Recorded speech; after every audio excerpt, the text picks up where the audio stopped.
I walked into the neighborhood book club meeting and realized the room fell into a heavy, suffocating silence.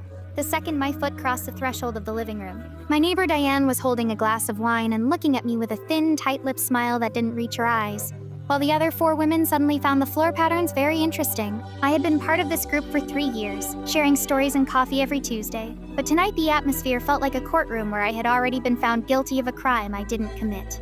I stood there in my cardigan, feeling the weight of their collective gaze, realizing that a rumor about my divorce had clearly arrived before I did. Diane has always been the self-appointed gatekeeper of our street's moral standards, a woman who thrives on the perceived failures of others to make her own life feel more secure. I had mentioned to her in confidence last week that my husband and I were separating amicably, trusting her to keep it private until we told our children. Looking at the way the group was huddled together, it was obvious she had spent the last hour dissecting the details of my marriage as if it were a cheap tabloid story.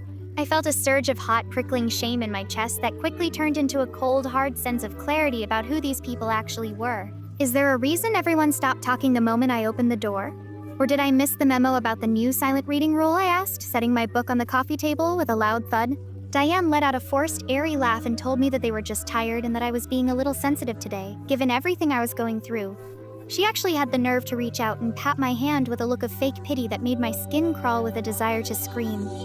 I realized then that they weren't just judging me. They were enjoying the drama of my life because it gave them something to talk about besides their own boring routines.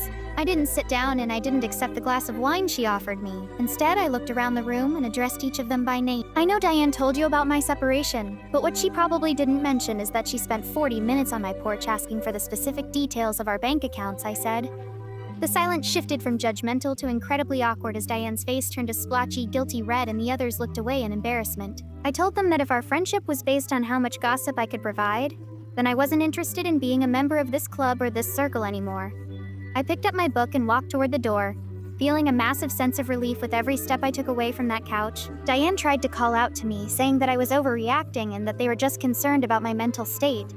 But I didn't even turn around. I spent the rest of the evening at home with a cup of tea and a book I actually enjoyed, realizing that the silence of my own house was 1,000 times better than the fake noise of that living room. I learned that some people only want to be near you when you're struggling so they can feel superior to your pain, and I was done giving them that satisfaction. I haven't spoken to Diane or the other women in months, and my life has been surprisingly peaceful without the constant pressure to perform for their approval.